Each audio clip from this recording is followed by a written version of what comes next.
Morning everybody and welcome back to another War Thunder video. We've got a bit of a double whammy for you today. Not only did I manage to get a game on the Middle East map, I also managed to get a game in my Lorraine 40t. There was some concerns I raised myself regarding the Lorraine's battle rating being a 6.3, as you can't really put it in a 6.0 lineup and you can't really put it in a 7.0 lineup. Well, I suppose you can, but you put it in a 6.0 lineup, you tend to get the 6.0 lineup up tiered, or at least that's what I thought. It seems the majority of the time, whenever this thing gets up tiered, it doesn't get up tiered as much as I was expecting. I was thinking a max up tier of 7.3. In this game though, I did get up tiered, but it didn't work out as badly as I'd thought.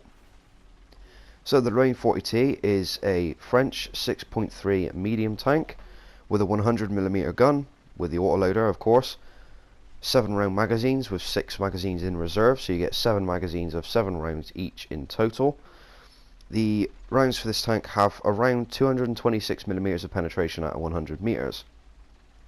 This is pretty decent for this tank. These are on the rounds that you get as standard. I haven't unlocked the upgraded rounds yet. I haven't even got fire extinguishers in this match. So, yeah. The Middle East map, by the way, has been... well, it's been technically in the game for a while. Anybody else remember the event that they did some time ago for the top tier vehicles with the T90 and the Leopard? Was it the Leopard 2A5? I think it was the 2A5. Anyway, this map was what was used for the event, and it's been in the game files for some time, but until now it hasn't actually been in the matchmaking. Not standard matchmaking anyway. But I'm glad to see it in the game. I kind of like the desert maps. I don't have as much as a distaste for them as I do with the winter maps. The snow on the winter maps has always, to me, been a little bit too white, in my opinion. It sort of glares too much with the sun, and it's difficult to see things, and it's just not brilliant. The desert maps, on the other hand, are quite nice, especially this one. So, we're setting out on our match for the mild East, and in this game, we're pretty much going to the centre of the map. I'm not going down the north or south of the map, because I figure that's where most of the enemy tanks are going to be. So instead, I'm cutting through north and then going south to cut through and intersect into B to capture the zone. So we'll take the cap point and keep our eyes out for any enemy vehicles. This tank does not have a lot of armour, 40mm. That's not great at all, really, for a 6.0. It feels like you're driving a very big light tank. That's basically what this is. It's very mobile though. It'll do 41 roughly. Whoa, where did that Hellcat come from? Never mind, bring the gun down. And a 100mm shell straight through the gun mantlet is all it's going to take to deal with him. Anyway, before I was rudely interrupted by the Hellcat, yes, the armour is not fantastic, but the mobility is excellent. The tank's neutral steering is not brilliant, at least without the engine upgrade, but I don't know how much of a difference that actually makes. I haven't got it yet. Although I assume it makes some sort of difference. An SPAA, not sure which one that is, but an M19, one shot. Piece of cake.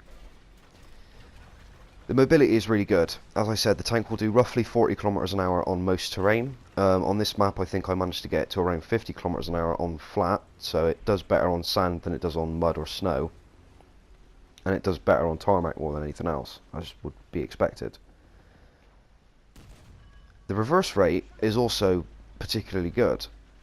This tank can reverse at around 25 km an hour, which is brilliant. It accelerates in reverse faster than it accelerates going forward, so should you get yourself into a situation where you're kind of a little bit worse off than you'd originally planned. Ooh, is that a T-34 or a T-29? That is a T-34. One shot straight through the turret ring, takes out a load of his turret crew. One more shot will do. Done. Splendid. That's my third kill. Yes, the mobility is brilliant, basically, and it can get yourself out of situations just as quickly as you can get yourself into them. Finish off the M10. Was that an M10? think that was an M10. And what do we have here? A Doom Turtle. I have 2 rounds left in my magazine. I've fired 5 rounds so far. So I'm going to back up behind this rock just to make sure none of the enemy tanks can see where I am. And being this far back, it should hide my muzzle flash as well. Hopefully.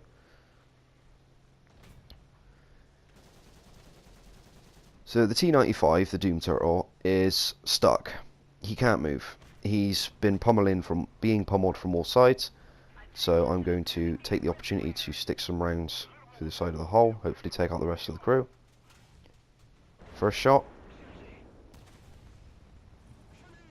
Doesn't do anything. Just takes out his track. Right, okay, so I'll aim slightly lower. A little bit further forward, trying to hit the driver. Just takes out the track. This is my first minor complaint with the rounds that we have for the French tanks at this tier. They don't really have a lot of explosive mass. As a matter of fact, they have no explosive mass. These shells that I'm using at the moment are armor-piercing capped ballistic cap shells. So they have no explosive filler, and they rely entirely on fragmentation from the shell itself in order to take out crew components and to knock out the vehicles in question. This is fine in theory, because if you're aiming at something from the front, and let's say the vehicle has 200mm of frontal armour, or the equivalent of 200mm of frontal armour, and you penetrate, chances are the round will shrapnel like mad and take out every crew component in its path and knock the vehicle out in one shot. But if you're firing at a vehicle that can't be hull broken but hasn't got a lot of armour, you may find yourself having to put more than one round into a vehicle in order to kill it. Sort of like APCR, although not as bad, thankfully. And we're back at B again.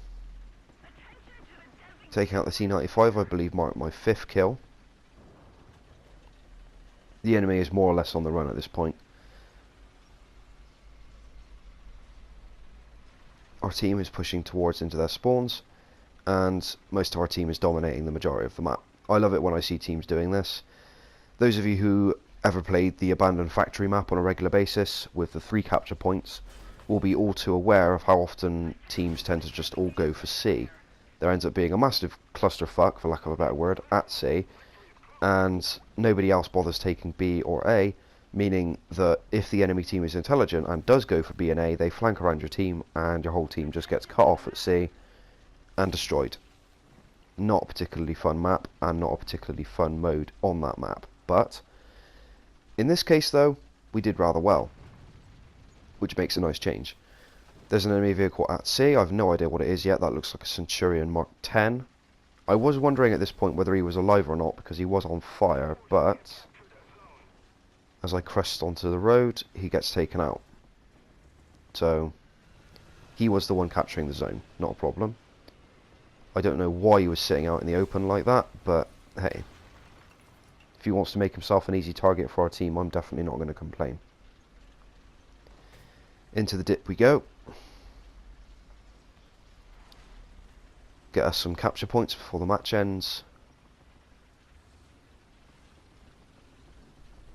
And that will pretty much, I don't know what that guy was doing, trying to push me out of the cap circle for some reason. No. I don't even question what players in War Thunder do anymore. It's not worth it. First place on the team, 5 kills, 1 assist, 2 assists even, and a cap. So let's go and see what the results are like. And here we go, first place on the team. We got 5,500 experience, which is pretty good for a premium account and a tank with no premium reward on. I got my fire prevention equipment finally. And yeah, that was a good match. That was a very good match, in fact. I hope you guys enjoyed the video. There will be another video much like this coming up tomorrow, hopefully, if I have time to upload it. So I'll see you guys in the next one. If you enjoyed, please like, share and subscribe for more, and I'll see you guys in the next video. Cheers!